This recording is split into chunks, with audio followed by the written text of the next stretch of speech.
Hi there, I'm Nick Miriello, International Editor for Vice News. Today we're talking about the ongoing conflict in Afghanistan, America's longest war. As the U.S. deploys 1,500 troops to Afghanistan this summer, contemplates sending thousands more down the line, the country again appears on the brink of total collapse. In the last month, we've seen the U.S. drop the mother of all bombs on an ISIS compound. That bomb, by the way, is the largest non-nuclear bomb in the U.S.'s inventory. We've also seen a brutal surprise attack by Taliban on an Afghan army base that killed at least 140 soldiers, and an urgent visit by the U.S. Secretary of Defense, James Mattis. The recent ramp-up of activity points to the stark reality for Afghanistan, which in its 16th year of war faces a dominant Taliban, a growing ISIS, and no clear solution on the horizon. To help us unpack this issue, we're joined by Ben Anderson, who's been reporting from the front lines of Afghanistan for the last decade. He's got a Vice on HBO special on this topic premiering tonight. And from Kabul, Aleem Agha, an Afghan journalist and frequent contributor to Vice News. Welcome to you both, and thanks for joining us today. Thank you. Thank you for having me. Hey, Ben, so I'm going to start with you. First off, this special tonight is really incredible. Can you tell us, what was your experience on the ground? And tell us a little bit about the feature that's premiering tonight on HBO. Yeah, I mean, I went back to Helmand province, which saw more violence and more US and UK resources than anywhere else. And the goal was always to hand over to the Afghan security forces, who were supposed to be strong enough and well trained enough to finish defeating the Taliban and provide security for the local population. I didn't get outside the provincial capital, Lashkargah, because all of the other areas, all those areas that the Brits and Marines and Afghan forces have fought so hard for over the last 10, 11 years, have fallen back into the Taliban's hands. And the situation there is as bad as I've ever seen it. I mean, one of the key scenes in the film is a bunch of policemen driving up a road in a Humvee, which took at least 3 bullets while we were driving up this short road. And there was a guy who I'd met before on his belly in front of the Humvee, pulling IEDs out of the road with his bare hands. And he pulled 5 IEDs out of the road with his bare hands before they got to this small army base, which had been surrounded by the Taliban for 4 days, just so they could retrieve the body of a fallen soldier and bring him back for a proper burial. That's the exact opposite of what was supposed to be happening by now, and it's the worst I've seen it out there. And it feels like Lashkargah is certainly on the brink. 300 US Marines just arrived there. There are US Special Forces there. They may be able to prevent it falling. But certainly this summer, the traditional so-called fighting season, I think, is going to be very bad there and elsewhere in the country, as the film shows as well. Yeah, can you tell us a little bit about the fighting season? We saw this kind of grand statement last week from the Taliban, and they've named their primary targets. But in your experience from kind of being on the ground in the front lines, how brutal is this fighting season, and what can we expect as we start to pay more attention again to this 16-year conflict? Civilian casualties have gone up year on year since recording began in 2007, I think it was. The Afghan security forces are in as bad a situation as I've ever seen them in. Desertions, defections, casualties are at an all-time high. I spoke to one Afghan major who'd been in Sangin for 9 years. As soon as he left, his entire unit defected to the Taliban, and that's becoming a very, very common problem. Sangin itself, which saw so many US resources, so many US, UK and Afghan casualties, is, the footage came out of a huge bomb that was planted in a tunnel near the district centre, and it's just rubble now, completely abandoned and rubble. And we saw a recent report last week that the Taliban controls or contests 40% of the Afghan country at this point. You've been reporting for the last 10 years. How did they take over so much territory so quickly, and or was it really quickly at all, or were we just not paying attention and the Taliban was always kind of slowly growing? I think this goes right back to the start of the invasion.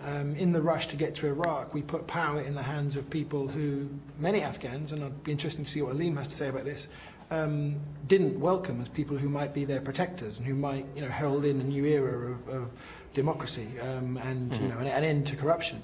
So over the course of a few years, some people, rather than being brought in to play a part in the new government, were hounded because they were former Taliban. Some people just thought their best option was to go back to the battlefield or turn to the Taliban to get protection from some of the forces that we empowered. I've seen horrendous crimes being committed in the south by Afghan police and Afghan local police, and it's hard to say it. It leaves a bad taste in the mouth. But there are places who there are people who think that the Taliban are a better alternative. I spoke to a very senior policeman in Helmand when I was here on this last trip, and I said, "You must speak to people in Helmand who are now living under the Taliban. What do they say?" And he said, "They say they're happier. They take their goods to the bazaar. They leave them there overnight. They don't get stolen. They don't get taxed at checkpoints. Their children aren't being abducted." And that's a terrible sign about how little we've achieved in the time we've been there. Right, Aleem, can you kind of give us some perspective of what you hear day to day on the ground in Kabul, and more generally, what is that sensation? To Ben's point, how complicated is this relationship for the country to the Taliban and the U.S. and the U.S. government, and also the current Afghan government? Well, as Ben mentioned, in some of those areas, in Helmand commanders, former commanders who were ousted during the Taliban regime, when this government come back, those people come using through corruptions or using their personal channels, they come back in power. So a lot of they kind of target their own rivals instead of targeting like innocent people. They'll just name them as Taliban. They'll just destroy their fields and just get their assets and punish them or put them in prison or even kill them. So that also adds up into the kind of chaos from the local population. And so they have no other choice. I just went back to the Taliban and asked Taliban and asked Taliban for their protection.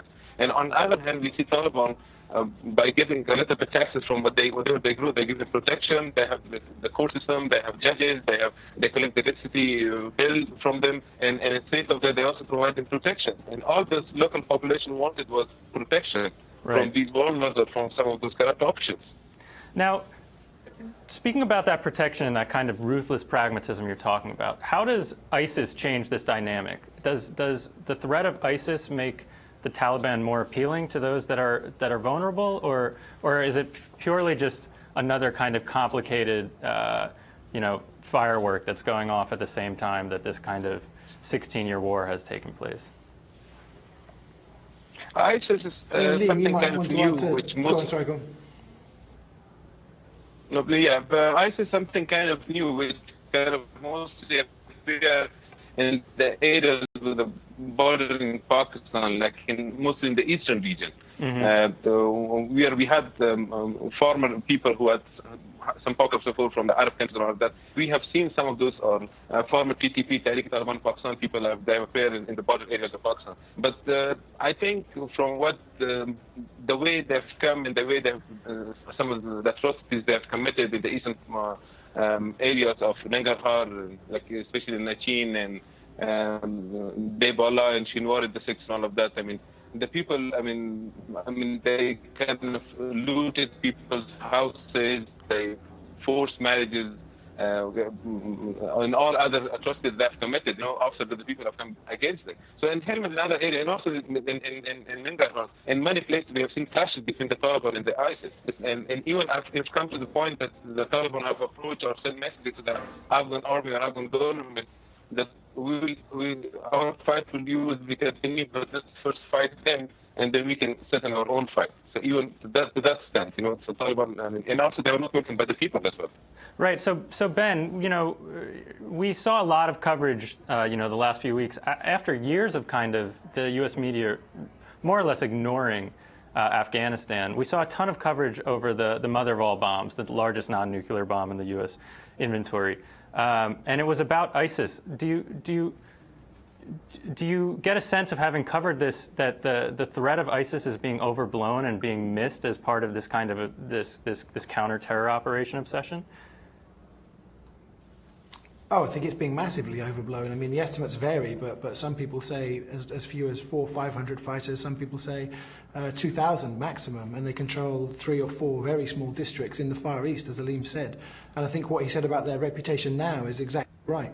They rose to power. Power is a slightly misleading term, but they gained control of some areas because both the Taliban and the government were failing to provide services and security and justice. But I think Aleem is right in that now they've been there for a while, they're getting far less support. The Taliban is by far the biggest threat to Afghanistan now, right. not ISIS, by a magnitude of hundreds. Right. So you in your previous reporting, you've spent some time around areas where soldiers have kind of gone to ISIS, and is there, beyond their limitations, is there anything to really explain the counterterror obsession from the U.S., or is it purely just part of this larger attack on ISIS in your experience? I mean, if you're talking about the mother of all bombs, the only vaguely logical reason I can think of to do that would be to show people in the rest of the world, namely Putin and Assad and Iran, that there's a new sheriff in town, and right. Trump is more unpredictable and ruthless and reckless than Obama was, and so they'd better change their behavior. But if he's trying to out mad dog those three players, then I don't see that ending well at all. Strategically in Afghanistan, I don't think it had any impact at all. Two American Special Forces soldiers were killed, I think, a week after the Moab was dropped, and the Taliban launched the biggest attack of their entire campaign since being overthrown about the same time. So strategically, it made no sense whatsoever. Right. So to that point, we know now that there are about 9,000 U.S. troops and an additional 5,000 NATO troops on the ground in Afghanistan, mostly focused on training soldiers and also on counter-terror operations. The kind of big question that we see that's going to come up, especially as the Pentagon starts to weigh a new plan in Afghanistan, is what's next? And that question's coming from Jesse Klupp on Facebook. He wants to know, what's next for the war in Afghanistan? And I'd be curious to hear from both of you, since you both have so much experience in covering this conflict over the last 15 years. Aleem, do you want to start from the ground in Kabul? Yeah, sure. Basically, actually, this sending extra troops or addressing the issues of fighting with the Taliban and all of that it's welcomed by the government. But if you talk with the public or with the people say when 30,000 forces were deployed to Helmand and they couldn't deliver kind of peace, or they couldn't deliver basic rule of law and all of that. So what will these extra 300 forces, 300 or more of that will do that? So what the people want from the U.S. and from all other international allies, that there should be some kind of political pressures on through diplomatic channels, and push the Taliban into kind of negotiation table.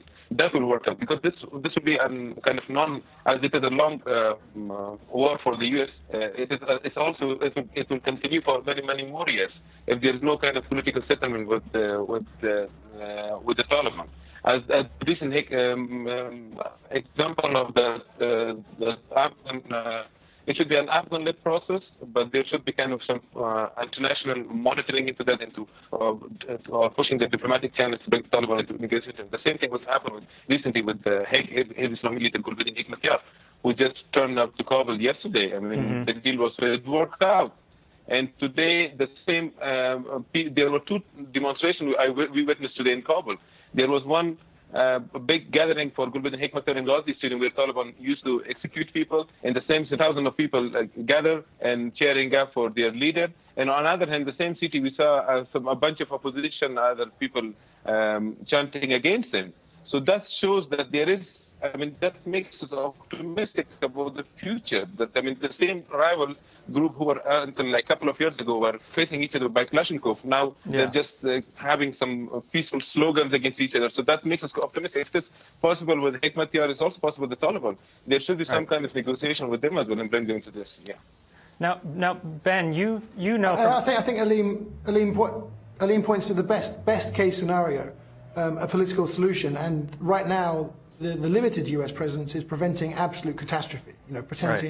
Preventing major population centers from falling, an increased U.S. presence, an increased training of the Afghan security forces to slow or possibly even reverse the momentum of the Taliban might increase the chances of there being a political solution. That's the absolute best case scenario right now. Right. Your caution, Ben, kind of brings up the fact that we've heard rumors of negotiating with the Taliban for years, right? And if they have more power than ever, really, what can all sides involved really do at this point? Is there, other than obviously kind of, to Aleem's point, of more involved players kind of coming forward and saying that we need a solution, is there any real reason to hope that can come right now? Or as we go into fighting season, are we just going to see kind of a real staggering rise in civilian casualties and troops and troop casualties?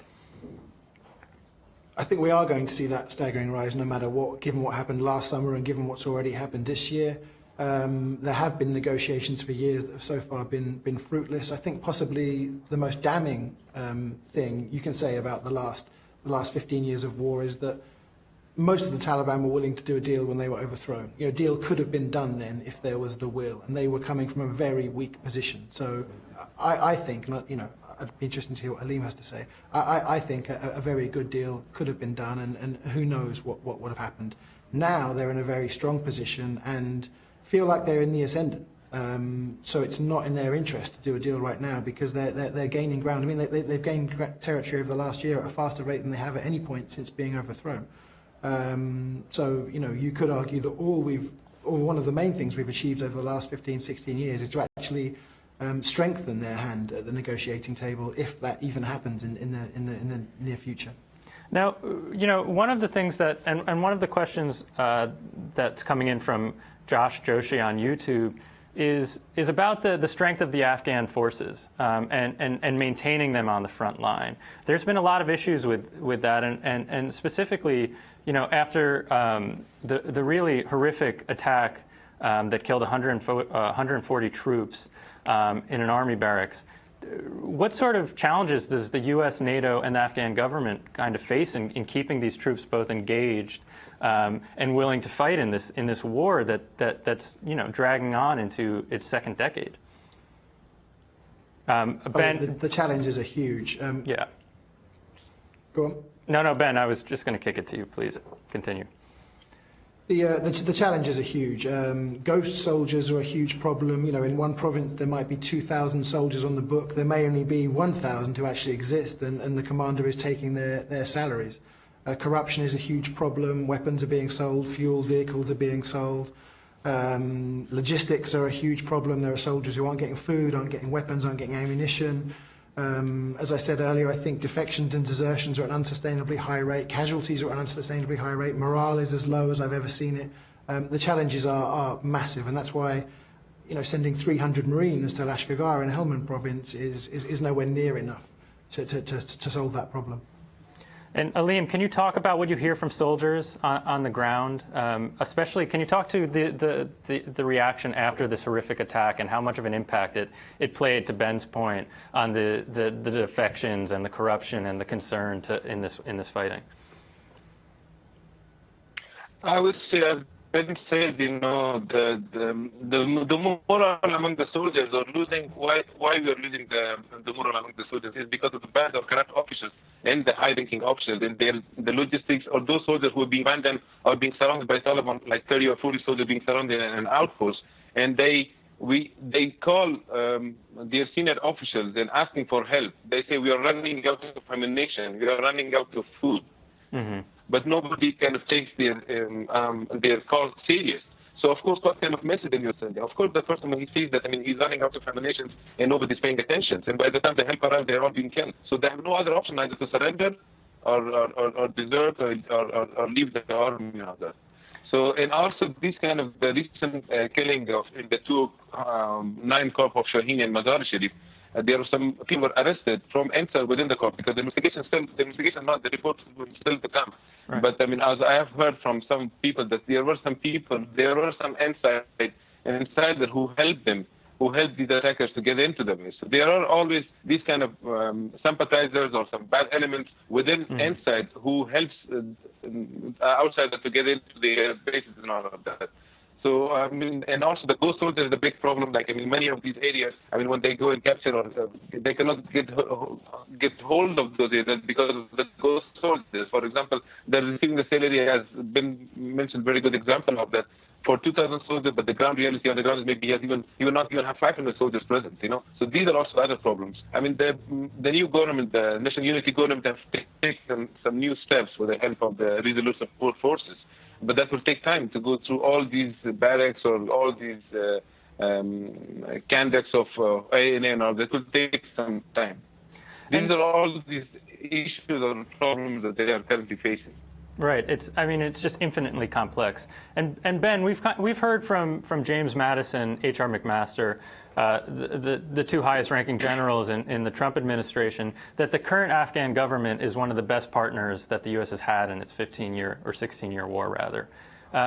But he faces some challenges on the ground, not just with corruption, but with popularity. Can you speak a little bit to kind of both the faults and opportunities presented by the new Afghan government? And I thought if Ashraf Ghani would have won last time he ran, things could have actually been a lot better by now. And in terms of him being a better partner for the US, in terms of what they're trying to do, I agree he's the best partner they've ever had. There are all kinds of stories about him and Abdullah being almost at war, and him not being good at the politics which are needed and which Karzai was very good at in order to get things done, and he's actually alienating some of the wrong people. In terms of his popularity, I think Aleem would probably be able to answer that much better than me. Aleem, do you mind kind of digging into that a little bit? Actually, his popularity was, as Ben mentioned, the best time for him would have been in 2009 election. He would have come because there was more resources, more attention of the international forces and international partners on Afghanistan.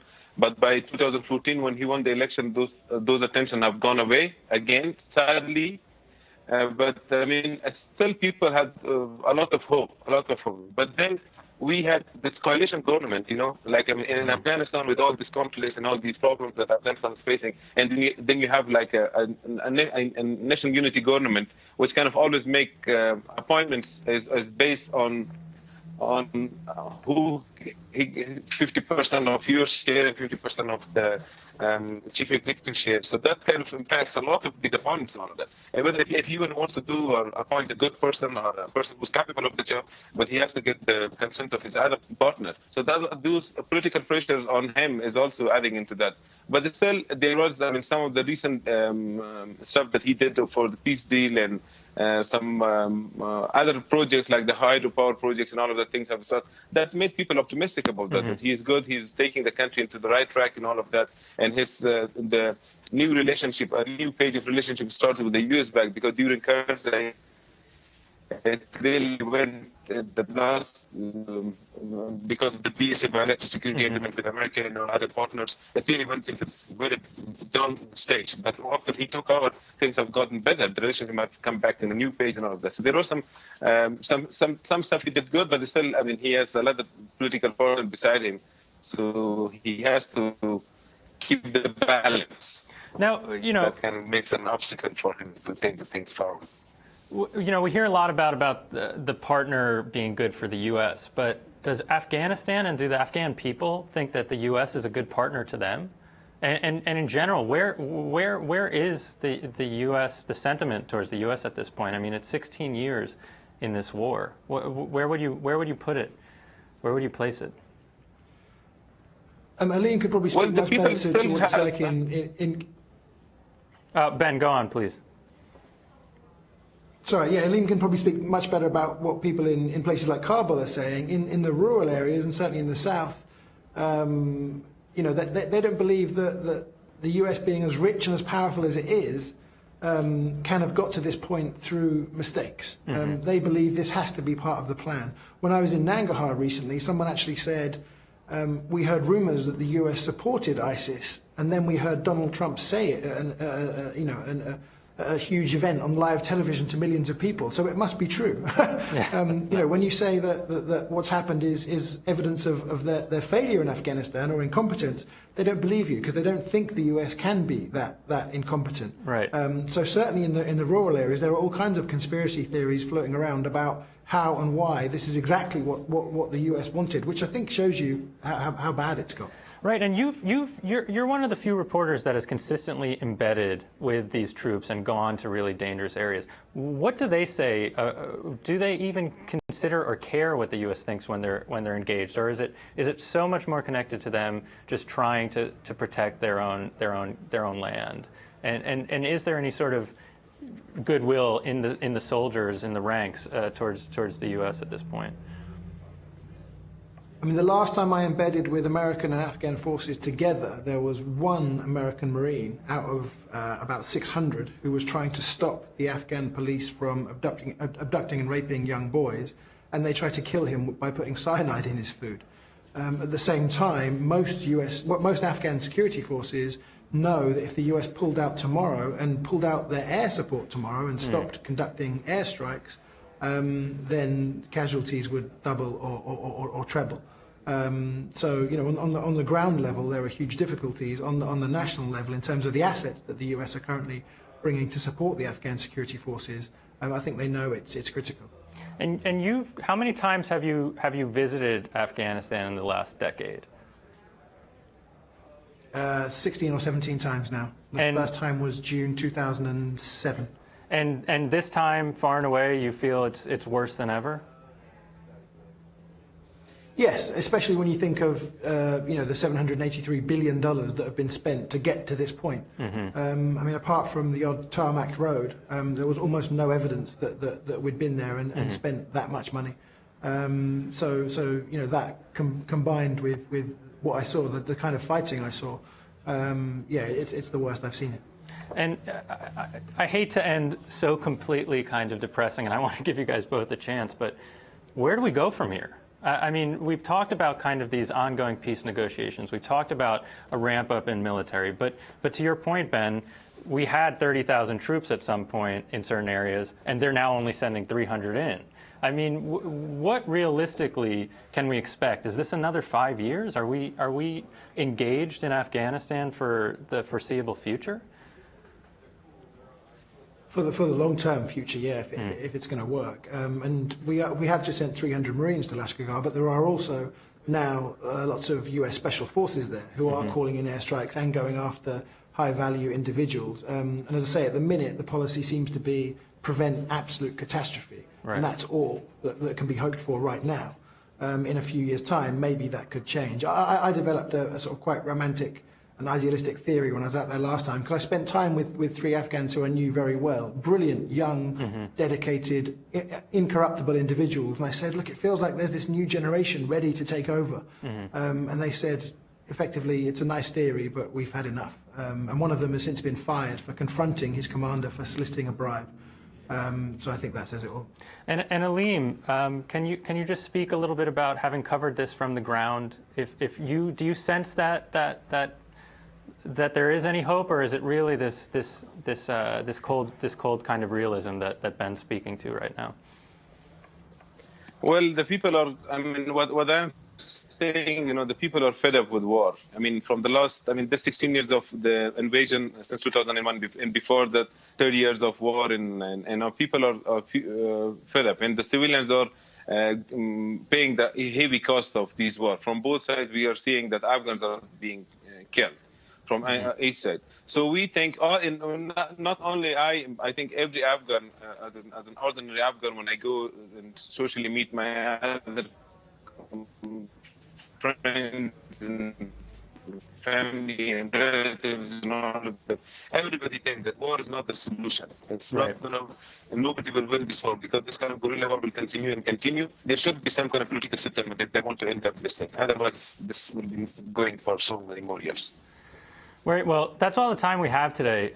Thank you so much to Aleem and Ben. And we're actually going to end with this incredibly surreal clip, and it's exclusive from Ben's feature tonight that's airing on HBO. And I think, in a way, it captures just all of the amazing reporting that Ben and Aleem have done, and also just kind of how stark the reality of chaos is on the ground. Thank you to the viewers, and thanks to Ben and Aleem, and see you guys soon.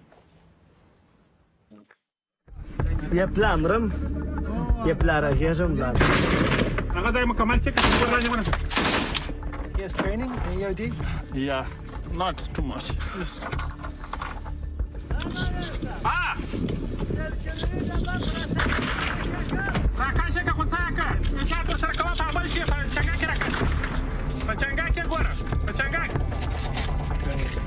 Barehanded with no protective.